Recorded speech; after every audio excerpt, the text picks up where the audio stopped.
बलंगा पीड़िता आम गहन नहांती श्रद्धांजलि ज्ञापन करने परिवार को महाप्रभु जगन्नाथ असीम साहस शक्ति धैर्य दिंतु एभली विपद बाहर करने कथा ये हूँ उपमुख्यमंत्री निज अंचल 16 दिन धरी से मिछ कहते गोटे पर गोटे मिछ कही चली मिछ थिला जिते दिल्ली गले ये तो भेटा साहस कर पारे ना भेटा गले बेटी से दिल्ली रे गोटे तारका होटेल बसी एंजॉय कले जो निज अंचल झीटी मेडिकल बेड रे पड़ी छटपट होता सी आसी मीडिया को यह तथ्य रखी झीटी भल है आम भेटिलु बसला कथा तो हठात कौन घटीगला जे आज काली संध्यारे तार देहांत है वर्तमान से 16 दिन धरी मुझे मिछ कहते से मिछ को घोड़ेवा वर्तमान आहरी सांघातिक मिछ कह आरंभ कले आज्ञा खाली से नुहे काली जो उपमुख्यमंत्री को गोटे फोन लाइन रखा जाइतिला जने वरिष्ठ सांबादिक प्रश्न कन्नड़ चैनल से फोन काट करदे सामना करि पारलेनी उत्तर रखी पारले नहीं कहीं चोर मन चोर गंठी रे कौन तमे लुचौच को प्रसंग को लुचौच आज्ञा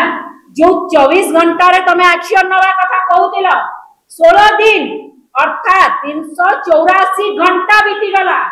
हाथ खाली गिरफ्तारी शून एक्शन मोड रो एक्शन सरकार एक्शन नहीं ये तुम एक्शन मोड सरकार एक्शन 384 घंटा पर दोषी किए हमें जानिने जदि दोषी किए जानिने ताले सत्ताधारी दल होची दोषी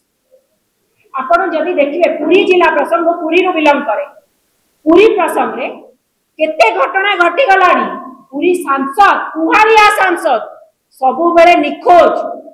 से रथ यात्रा दला चक्का कहतु कि बलंगा घटना कहतु से निखोज आ एसपी तांको कथा आज्ञा मु कोन कहबी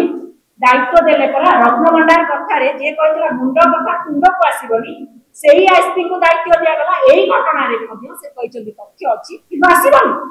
लोकलोचन को आसीबो नाही काइना मुंड कथा कुंड को आसीबो नाही एसपी कर फार्मूला सेही फार्मूला पाई तो ताको कोनी अणा गला पुरी से सत्ताधारी दल सहित केते मात्रा रे जड़ित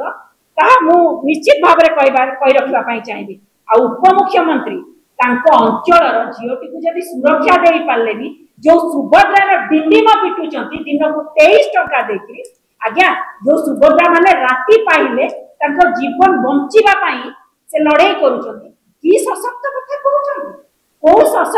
सशक्त रे डिंडीमा पिटा जाउची तेनु उपमुख्यमंत्री ए घटनार मुख्य कार्पेटदा मुख्य नाटक गोवर्धन होचंदी महिला उपमुख्यमंत्री तेनु से एक प्रसंग में प्रत्येक महिला प्रसंग आपण माने देखिबे तांको कुंडरे कुंडी बंधा हेई थाए से जेतबे उपमुख्यमंत्री पद रे बसिले सेतबे एहाई शपथ नैतिले ओडिसा रो महिला निर्यातना ऊपर पदुटिए कहिबे नाही जहा से कार्य रे करि देखुछे ए अपारग सरकार ए कथा कुआ सरकार ए सत्ताधारी दल तमे आसन छाड़ शासन छाड़ कहीं तमे आसन रे बसिबार योग्यता को हरई सारलनी विश्वास को मध्य हरई सारलनी उपमुख्यमंत्री निजर नीति नैतिकता दृष्टि इस्तीफा दियंता गृहमंत्री मध्य जो कह जाए लोकंग सरकार रे कौन एमिति भय रहिला जेंति मो भौणी कहउतिले राती अधिया माने आपण भाबंतु सुरक्षा निज बासभवन को दिया गला ए संदेह हमर केबेट सृष्टि हेछि जेतोटी जीओटी एम्स को गला 163 लगा जाई निषेधांचल करा जाई 12 घंटा न पुरुनु एयर लिफ्ट करा हला जीओटा गणतंत्र व्यवस्था रे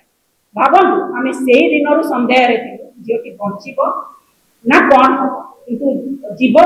माने लेउट नथिला ए कथा कहबा संदेह करक सत्ताधारी दल आसी तो जाइतिला जेतबेले से गणतंत्र व्यवस्था रे विरोधी को धक्का देई काढितिले 163 लग तेनु निश्चित भाबे दाबी करबी कांग्रेस पक्षरु महिला उपमुख्यमंत्री बहुत गोटे लंग गैप रे में पाइचे से तुरंत नीति नैतिकता दृष्टि इस्तीफा दियंतु आ गृह विभाग कोभली भाबे चलीची से विभाग कोभली भाबे परिचालित होची गृह मंत्री मध्य इस्तीफा देवार आवश्यकता अछि जदि बापांकर बयान काली मृत्यु घटु घटु समस्त सामना को पूरा घुरी बुलुची ताले चारि थर हेतिबा बयान रेकॉर्ड काई लोक लोचन पासी काहे कि आसीबो से प्रश्न उत्तर दबार से तमे गोटे प्रायोजित ढंग रे रचना रचा जाइछि बापा बयान तमे सुन किंतु झीर चारि चारि थर रेकर्डिंग सुनी पारि